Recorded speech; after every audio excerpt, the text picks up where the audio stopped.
با عرض سلام و احترام خدمت دوستان عزیز، در این ویدیو تصمیم دارم نحوه راه اندازی DNS کش رو روی روتر OS آموزش بدم. خب در ابتدا شاید این سوال برای شما مطرح بشه که چرا نیاز به راه اندازی DNS کش داریم. در پاسخ به این پرسش باید گفت که راه اندازی DNS کش موجب کمین رساندن زمان ریزالو شدن DNS کوئری ها خواهد شد. در واقع روتر شما به عنوان یک واسط بین کلاینت و DNS سرور اصلی خواهد بود. روتر در صورتی که DNS کوئری کلاینت رو ندونه، اون رو از DNS سرورهایی که مشخص کرده میپرسه و در خودش کش میکنه و به کلاینت پاسخ میده. حالا در صورتی کلاینت دیگری مجددا همون DNS کوئری رو بپرسه، خود روتر اون رو پاسخ میده و نیازی به پرسیدن از DNS سرور نیست. خب بریم سراغ کانفیگ. ابتدا وارد قسمت IP DNS میشیم. در قسمت سرورز من چند تا از DNS سرورهای پابلیکی که هممون استفاده میکنیم و خیلی مشهورن رو من وارد میکنم.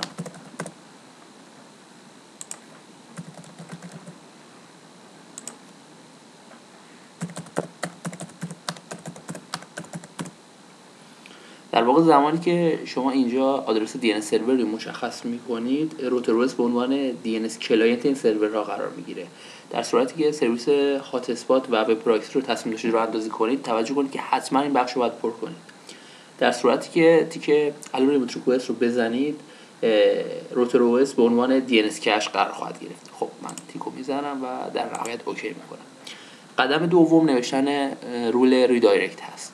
وارد مسیر IP فایروال میشیم. در سربرگ نت یه رول جدیدی اضافه میکنم، چین دستینیشن نت، پروتکل UDP و دستینیشن پورت 53. شما میتونید قسمت این اینترفیس رو تکمیل کنید. سربرگ اکشن با اکشن ریدایرکت تو پورت 53. الزامی به وارد کردن فیلد تو پورت و اینترفیس این اینترفیس نیست. منو وارد نمی کنم، همین حد کفایت میکنه.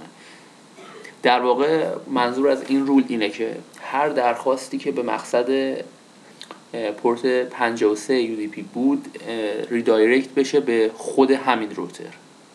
من این اوکی میکنم. یک رول دیگه هم اضافه میکنم برای TCP های 53 و اکشن ریدایرکت. در نهایت اوکی.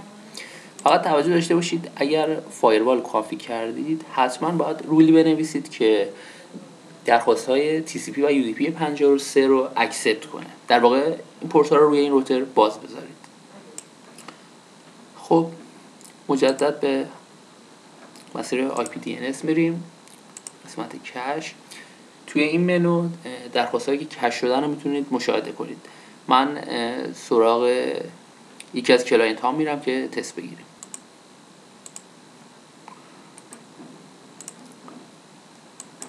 خب همونطور که مشاهده میکنید من روی این کلاینت 4 تا 8 رو ست کردم به عنوان DNS سرور.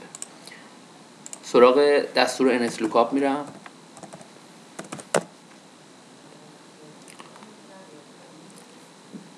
مثلا google.com درخواست ریزالو شد، yahoo.com. خب چک بکنیم. همطور که اینجا مشاهده میکنید google.com و yahoo.com جزو کش های ما قرار گرفته. در صورتی که روی دکمه فلاش کش کلیک کنید، کلیه درخواست هایی که کش شده پاک خواهد شد. مثلا خب کار ما به پایان رسیده. مورد دیگه نیست. موفق و مؤید باشید.